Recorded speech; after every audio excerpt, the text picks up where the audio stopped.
أعوذ بالله من الشيطان الرجيم بسم الله الرحمن الرحيم صاد والقرآن ذي الذكر بل الذين كفروا في عزة وشقاق كم أهلكنا من قبلهم من قرن فنادوا ولا حين مناص وعاجبوا أن جاءهم منذر منهم وقال الكافرون هذا سحير كذاب أجعل الآلهة إلها واحدا إن هذا لشيء عجاب وأن طلاق الملاء منهم أن امسوا أصبروا على آلهتكم إن هذا لشيء يراد আল্লাহ বলেন সাদ উপদেশপূর্ণ কোরআনের কসম, বরং যারা কাফের তারা অহংকার এবং বিরোধিতায় লিপ্ত রয়েছে। তাদের পূর্বে কত জাতিকে আমি ধ্বংস করেছি, তারা আর্তনাদ করতেছিল এমন সময় যখন রক্ষা পাওয়ার কোনো উপায় ছিল না। তারা আশ্চর্যবোধ করছে যে তাদের কাছে তাদের মধ্য হতে একজন সতর্ককারী এসেছে এবং অবিশ্বাসীরা বলল, এ হচ্ছে জাদুকর, মিথ্যাবাদী। সে কি সকল ইলাহাকে এক ইলাহে পরিণত করেছে? এটা তো আশ্চর্যজনক ব্যাপার। তাদের নেতারা চলে গেল এবং বলল, তোমরা চলে যাও এবং তোমরা তোমাদের দেবতাদের উপর অবিচল থাকো, নিশ্চয়ই বিষয়টা উদ্দেশ্যমূলক। সম্মানিত দর্শক শ্রোতা, আমি আজকে সূরা সাদের 1 থেকে 6টি আয়াত আপনাদের সম্মুখে তেলাওয়াত এবং সরল অর্থ পেশ করেছি। এরই আলোকে আজকে কোরআনের ধারাবাহিক আলোচনা আপনাদের সম্মুখে পেশ করতে চাই। সূরা সাদ মক্কা অবতীর্ণ সূরা। এই সূরাতে 38টি আয়াত আছে, রুকু আছে 5 এবং আয়াত সংখ্যা 88। 38 নম্বর সূরা, রুকু 5, আয়াত 88। এই সূরাটিও মক্কি সূরা। এই সূরার নামকরণ করা হয়েছে এই সূরার প্রথম অক্ষর সাদ থেকে। এটি আরবি বর্ণমালার 14তম বর্ণ।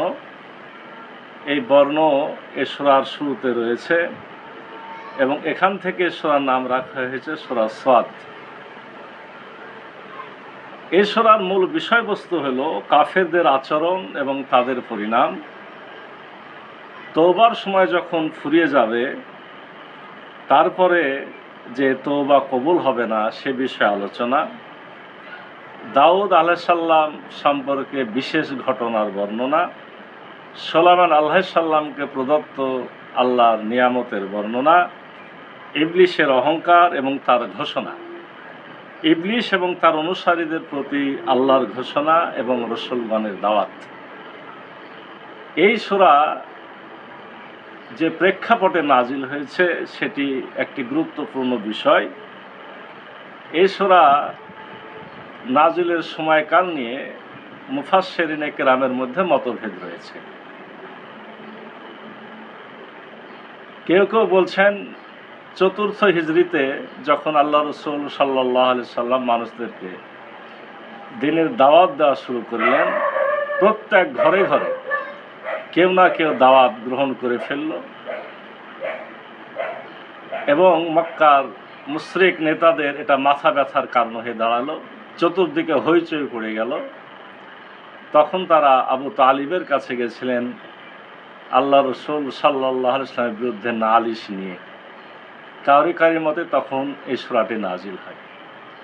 আর এক দল মুফাসসিরিনে কেরামের মতে না, এটি 5ম হিজরিতে যখন উমর ইবনুল খাত্তাব রাদিয়াল্লাহু আনহু ইসলাম গ্রহণ করলেন এবং উমর ইবনুল খাত্তাব আমির হামজাকে নিয়ে আল্লাহ রাসূল সাল্লাল্লাহু আলাইহি ওয়াসাল্লাম প্রকাশ্যে কাবা শরীফ তাওয়াফ করলেন।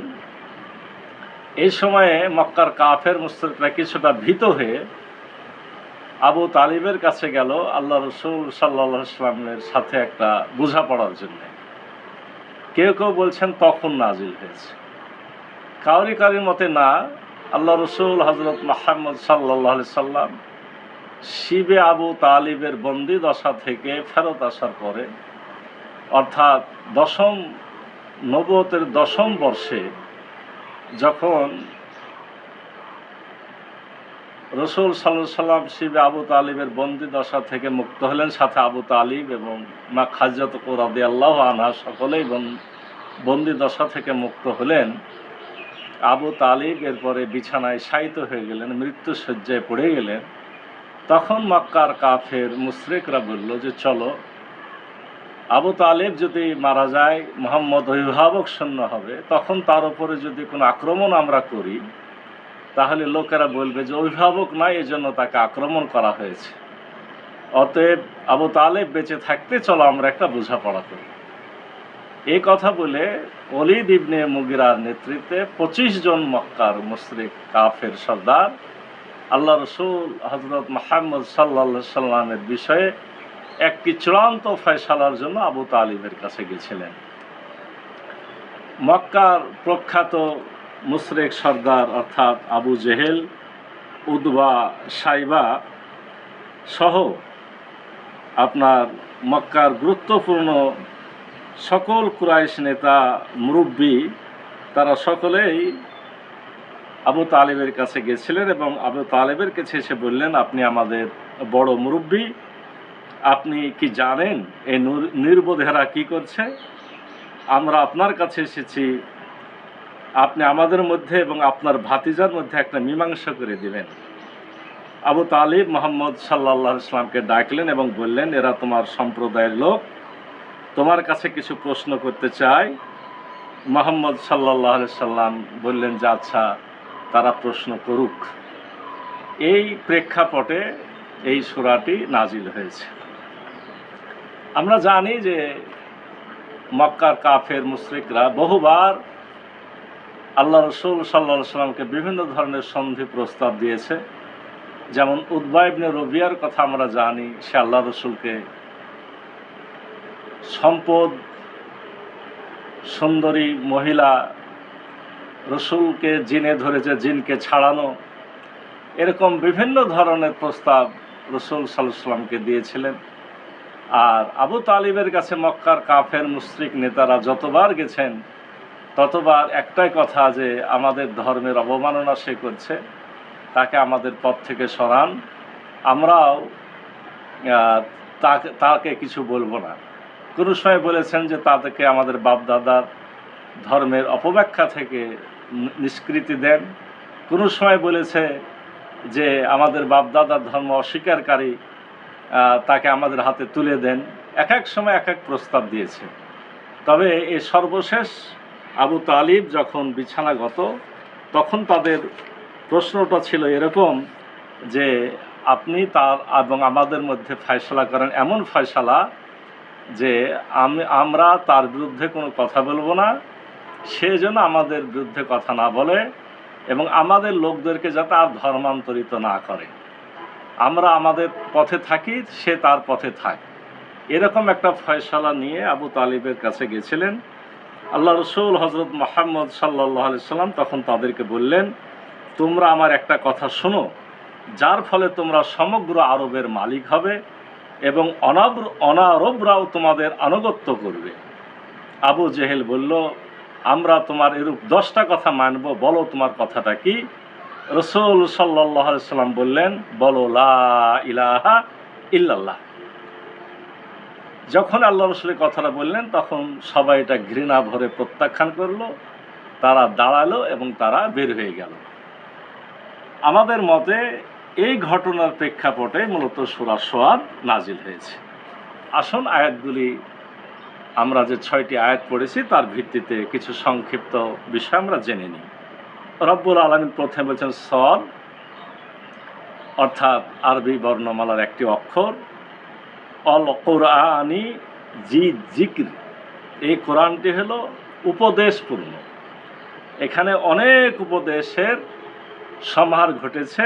রব্বুল আলামিন ওয়া দিয়ে এই কোরআনের কসম খেলেন। কোন কোরআনের কসম? যে কোরআনে আছে অনেক উপদেশ। জিক্রির ব্যাপারে ইবনে আব্বাস রাদিয়াল্লাহু আনহু বলছেন যে বর্ণনাপূর্ণ কোরআন, যাতে সকল বিষয়ের বর্ণনা আছে। রব্বুল আলামিন দ্বিতীয় আয়াতে বলছেন, বরং যারা কাফের তারা অহংকার এবং বিরোধিতায় লিপ্ত রয়েছে। তারা অহংকার এবং বিদ্বেষবশত রাসূল সাল্লাল্লাহু আলাইহি ওয়াসাল্লামের কথা তারা মানতে রাজি হচ্ছে না, তারা কোরআন শুনছে না, তারা সত্য থেকে দূরে আছে এবং তারা মুহাম্মদ সাল্লাল্লাহু আলাইহি ওয়াসাল্লামের বিরোধিতায় লিপ্ত আছে। তৃতীয় আয়াতে রব্বুল আলামিন বলছেন, তাদের পূর্বে অনেক জাতিকে ধ্বংস করেছি, তারা আর্তনাদ করতেছিল এমন সময় যখন রক্ষা পাওয়ার কোনো উপায় ছিল না। রব্বুল আলামিন কাফের মুশরিকদেরকে এই জায়গায় হুঁশিয়ারি দিচ্ছেন যে তোমাদের থেকে অনেক শক্তিশালী অনেক জাতি, আদ, সামুদ, লুত, অনেক জাতি যারা তাদের নবী রাসূলকে অস্বীকার করেছিল তাদের ধ্বংস হয়েছে। অতএব তোমাদেরও সাবধান হওয়া উচিত। এমন একটা সময় আসবে যখন তোমরা আশ্রয় চাইবে কিন্তু তোমাদের কোনো আশ্রয় দেওয়া হবে না। ইবনে আব্বাস রাদিয়াল্লাহু আনহু বলেন, মক্কার মুশরিকরা যখন যুদ্ধ করত তখন কঠিন সময় আসলে বলতো মানাস। মানাস মানে পালাও, মানাস মানে আশ্রয় নাও। এই সূরাতে এই সর্বশেষ শব্দটি বলা হয়েছে মানাস। আল্লাহ রাব্বুল আলামিনের এই ভবিষ্যৎবাণী ফুলল কখন? যখন বদরের যুদ্ধ হলো তখন মুশরিকরা এই শব্দটা বলছিল মানাস, পালাও। তখন আল্লাহ তাআলা বললেন, লা মানাস, পালাবার কোনো উপায় নেই। চতুর্থ আয়াতে রব্বুল আলামিন বলছেন, তারা আশ্চর্য বোধ করছে যে তাদের কাছে তাদের মধ্য হতে একজন সতর্ককারী এসেছে এবং অবিশ্বাসীরা বলল, এ হচ্ছে জাদুকর, মিথ্যাবাদী। তাদের কাছে আশ্চর্যের বিষয় যে তাদেরই মতো একজনকেও তাদের মধ্যকারী একজনকে রাসূল হিসেবে ঘোষণা দেওয়া হয়েছে, অথচ এটাতে কোনো আশ্চর্য হওয়ার বিষয় ছিল না। কারণ এটা হলো সত্য উপলব্ধির একটা বিষয়। নিজ গোত্রে, নিজ বংশে, নিজ এলাকায়, নিজ ভাষায় রাসূল আসলেই তো তাকে চেনা যায়। কেননা এলাকার সবাই, ছোট বড় সবাই যাকে চিনে, ছোটবেলা থেকে যাকে চিনে যে সে মিথ্যা বলে না, আমানতের খেয়ানত করে না, চরিত্রবান, তার বংশ ভালো, তার ভাষা বোঝা যায়, এমন লোককেই তো আসলে সহজে রাসূল হিসেবে মানা যায়। একজন অপরিচিত বাইরের মানুষ, তাকে ভিন ভাষার মানুষ, তাকে কিভাবে তারা সহজে চিনবে? এক্ষেত্রে বললেই নয় যে আমরা অনেক সময় অনেককে দায়িত্বশীল বানাই, মসজিদের ইমাম বানায়, অনেক গুরুত্বপূর্ণ দায়িত্ব দিই। এলাকায় যোগ্য লোক থাকার পরও আমরা তাদেরকে দায়িত্ব দিই না। দেশের লোকটার অনেক বিষয় জানা আছে, বাইরের লোকটার বিষয় জানা নাই। অথচ উচিত ছিল যে দেশের লোকে যদি যোগ্য হয়, খোঁজ খবর নিয়ে তুলনামূলক যিনি যোগ্য তাকে দায়িত্বটা দেওয়া। আল্লাহ রাসূল সাল্লাল্লাহু আলাইহি ওয়াসাল্লাম তাদের মধ্যেই তো বড় হয়েছেন, বরঞ্চ তাকে তারা সব থেকে ভালো চিনতেন, জানতেন। অতএব তাকে যখন রাসূল করা হলো, তাকে যেহেতু তারা সহজে বুঝতে পারবে, জানতে পারবে, অতএব তাকে মেনে নেওয়াটাই উচিত ছিল। যদি রাসূল নিজ এলাকার লোক না হয়, তবে সে চরিত্রবান কিনা, আমানতদার কিনা, সত্যবাদী কিনা তা যাচাই বাছাই করতে অনেক সময়ের প্রয়োজন হবে। তাই আল্লাহ তাআলা সকল জাতির কাছে তার নিজ সম্প্রদায় হতে রাসূল পাঠান, যাতে সহজে তারা রাসূলকে চিনতে পারে। কিন্তু মিথ্যাবাদীরা আশ্চর্য বোধ করল যে তাদের মধ্য থেকেই কেন একজন রাসূল আসলো। এটা ছিল তাদের আহাম্মকি। এবং তাদের মধ্যে অনেকে তাকে জাদুকর বলল, মিথ্যাবাদী করল। রব্বুল আলামিন বলছেন ৫ নম্বর আয়াতে, সে কি সকল ইলাহকে এক ইলাহে পরিণত করেছে? এটা তো আশ্চর্যজনক ব্যাপার। কাফেররা আর একটা বিষয় আশ্চর্য হয়েছিল। আল্লাহ রাসূল সাল্লাল্লাহু আলাইহি ওয়াসাল্লাম যখন বললেন যে তোমরা যদি একটা বাক্য স্বীকার করে নাও তাহলে তোমরা হবে আরবের নেতা এবং অনারবরা তোমাদেরকে জিজিয়া দেবে। আবু জেহেল ভাবলো এটা তো একটা ভালো খবর। সে বলল যে ভাতিজা, একটা কেন 10টা বাক্য আমরা এরকম মানতে রাজি, তুমি বলো সেটা কি? রব্বুল আলামিন এই আয়াতে আল্লাহ রাসূলকে যেটা বলতে বললেন আল্লাহ রসুল সাল্লাল্লাহু সাল্লাম তখন তাদেরকে বললেন যে বলো লা ইলাহা ইল্লাল্লাহ।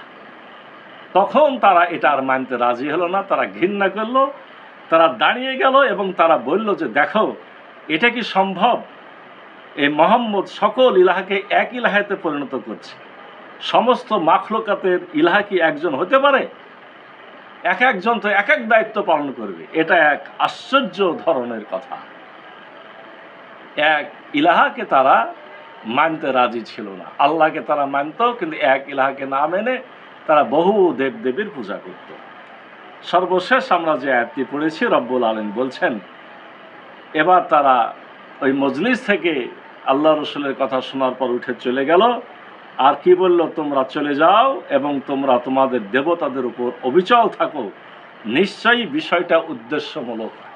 বলছে মোহাম্মদের কথা শোনা যাবে না, বরঞ্চ তোমরা চলে যাও, তোমরা যে যে দেবতার পূজা করছিলে তার উপরে অবিচল থাকো। মোহাম্মদ তোমাদেরকে যে এক ইলাহার দিকে ডাকছে, আরবের নেতৃত্ব তোমরা দিতে পারবে, যে আশার বাণী শোনাচ্ছে, এটা হলো উদ্দেশ্যমূলক। তাদের উদ্দেশ্য যে তারা মোহাম্মদের উদ্দেশ্য যে এই সুযোগে তারা তাদের মুসলমানদের সংখ্যা বাড়াবে, অথবা তারা পৃথিবীর বুকে আধিপত্য বিস্তার করতে চায়, অথবা মোহাম্মদ সাল্লাল্লাহু আলাইহি সাল্লাম আমাদের বাদশাহ হতে চায়, তাকে আমরা মানব না। এই কথা বলে এই মজলিস থেকে আবু তালেবের পক্ষ থেকে তারা বের হয়ে চলে গেছিল। সম্মানিত দর্শক শ্রোতা, আজকে আমরা এই 6টি আয়াত যা শুনলাম বুঝলাম যে যাদের চক্ষু অন্ধ হয়ে যায়, যাদের বিবেক তালা পড়ে যায়, তারা সত্যটা সহজে আর উপলব্ধি করতে পারে না। দ্বিতীয়ত, যারা শুধু দুনিয়ার লোভ লালসাতে বিভোর থাকে, তাদের জন্য ইসলাম সত্যের দ্বার তাদের সম্মুখে উন্মোচন করে না, যেমন ঘটেছিল মক্কার আরব কাফের মুশরিকদের। আসুন আমরা তাদের মতো অন্ধ না হয়ে আমরা কোরআনের আলোকে নিজেকে আলোকিত করি। রব্বুল আলামিন আমাদের সে তৌফিক দান করুন। সকলে বলি আল্লাহুম্মা আমিন। আসসালামু আলাইকুম।